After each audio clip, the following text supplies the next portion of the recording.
Salam rahayu-rahayu buat saudaraku sekalian yang ada di mana saja. Saudaraku, kali ini saya akan memberikan edukasi tentang seputaran jimat atau benda bertuah peninggalan leluhur. Ini ada dua barang, saudaraku. Ini yang satu, ini namanya kendang kuning, saudaraku, atau bisa dibilang uang gobok. Namun kalau di Pati Jawa Tengah ini namanya kendang kuning. Ini ada simbolnya, dan di baliknya juga ada simbolnya. Ini, saudaraku. Ini kalau di daerah Pati namanya kendang kuning Nabi Khidir, dan barangnya sangat langka sekali, saudaraku.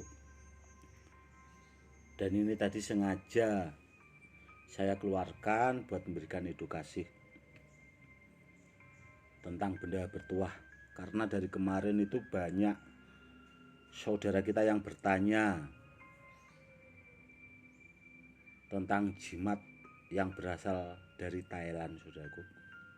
Kalau di Thailand itu masuknya amulet. Amulet itu bisa terbuat dari batu-batu atau abu atau tanah dari tempat-tempat yang disucikan, atau bahasanya keramat lah, saudaraku. Itu kalau di Thailand itu dikumpulkan, itu dijadikan sebuah jimat. Ada juga yang terbuat dari bahan logam seperti kayak patung-patung atau simbol dari tuan-tuan guru di daerah Thailand sana, saudaraku. Ya, kurang lebihnya ini sebagai contoh ya, saudaraku ya. Ada simbolnya orang seperti ini, saudaraku. Itu kalau di Thailand itu kan namanya amulet. Memang sengaja dibikin, dipakai buat sarana jimat, tergantung niat si pembikinnya, saudaraku. Itu namanya amulet. Namun kalau di daerah Jawa ya, saudaraku, itu orang-orang dahulu benda-benda seperti ini kan rata-rata peninggalan. Dan kelebihan orang-orang dahulu, saudaraku, orang asli Nusantara, nenek moyang kita itu, kalau bikin benda bertuah itu tidak sekedar didoakan, saudaraku, namun dirituali dengan berpuasa. Di samping itu didoakan, lalu biasanya itu diisi kodam. Jadi dia lebih, bahasanya lebih komplit, lebih canggih, saudaraku.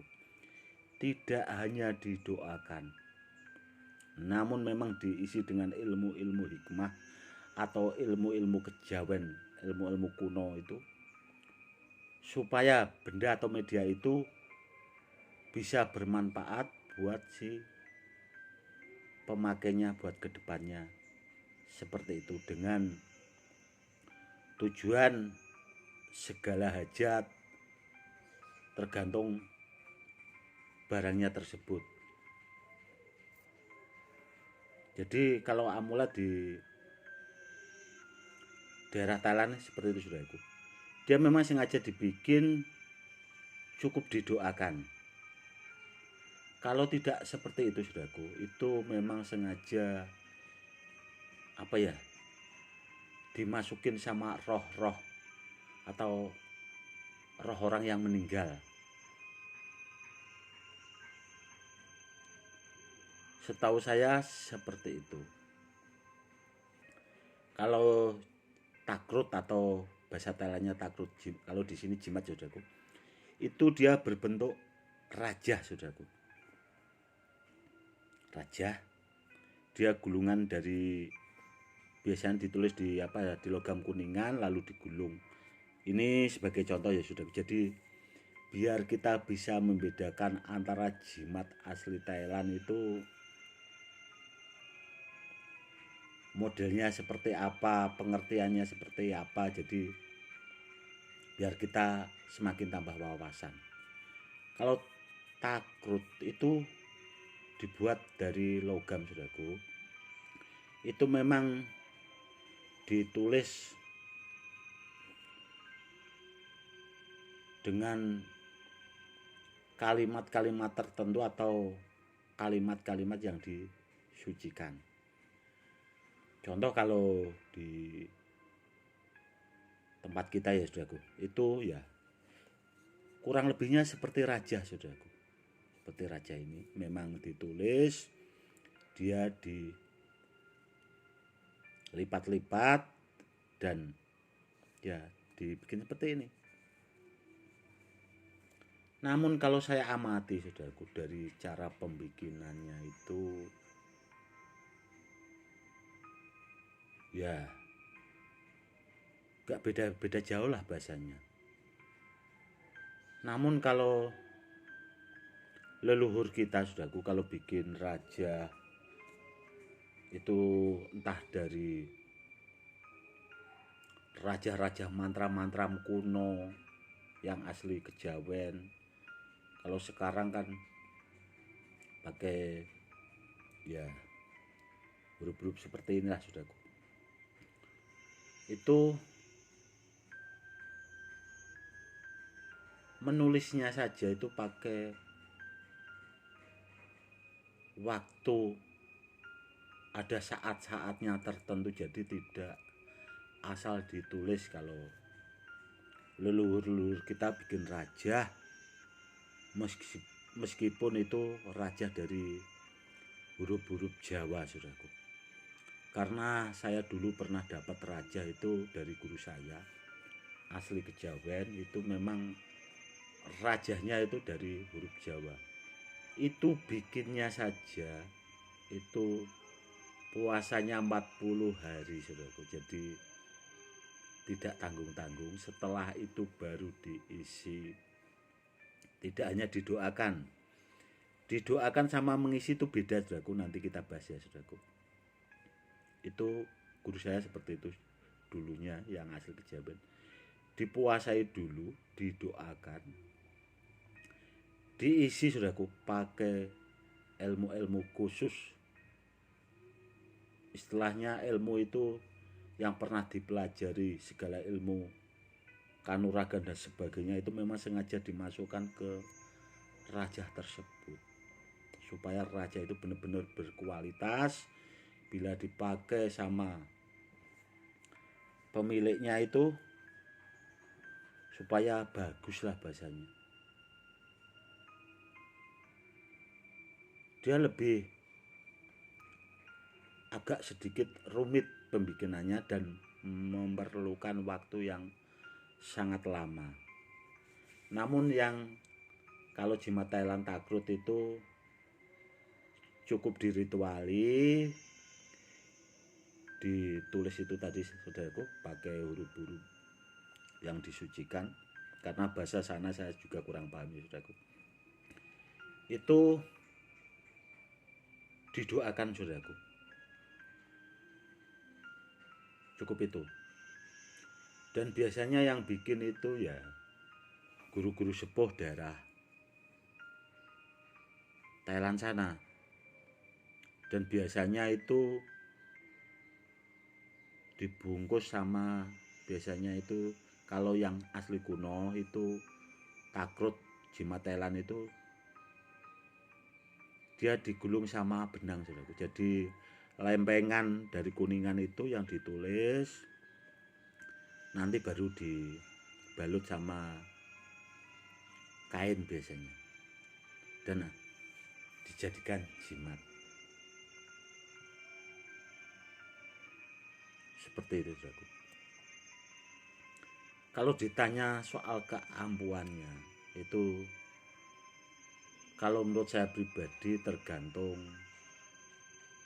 ya itu tadi yang bikin juga saudaraku, tergantung yang bikin. Saya juga sebenarnya suka sih istilahnya jimat-jimat dari sana, namun apa ya, yang kurang pas itu kalau menurut saya pribadi itu kan apa ya, sebagai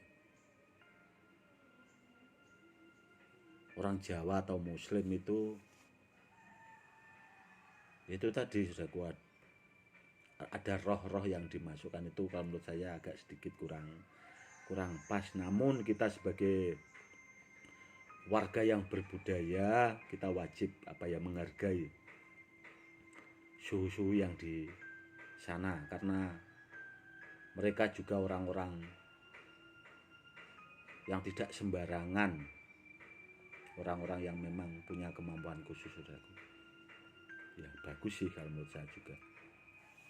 Namun tidak kalah bagusnya sama leluhur-leluhur kita yang apa ya, menciptakan benda-benda bertuah itu dengan susah payah, dengan cara tirakat, tidak hanya sekedar didoakan. Kayak seperti ini saudaraku ya. Ini bikinnya saja itu 40 hari saudaraku, saya puasanya itu 40 hari. Itu aja menulisnya itu tadi pakai saat-saat tertentu, jadi tidak langsung bisa ditulis, tidak cukup. Ada saat-saatnya tertentu.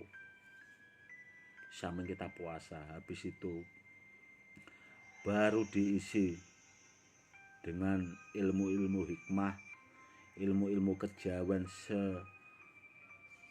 bisa saya yang pernah saya pelajari itu, ilmu-ilmu istilahnya itu memang sengaja saya masukkan ke raja ini. Di samping itu masih saya menggunakan ilmu pengaktif kodam, itu memang sengaja saya apa ya, masuki kodam karena guru saya zaman dahulu mengajarinya itu seperti itu saudaraku. Jadi biar supaya rajanya semakin ampuh. Seperti itu. Oke saudaraku, itu tadi ya edukasinya. Semoga lebih bermanfaat buat menambah wawasan buat saudara-saudara kita yang awam. Mungkin cukup sekian dulu. Salam rahayu-rahayu.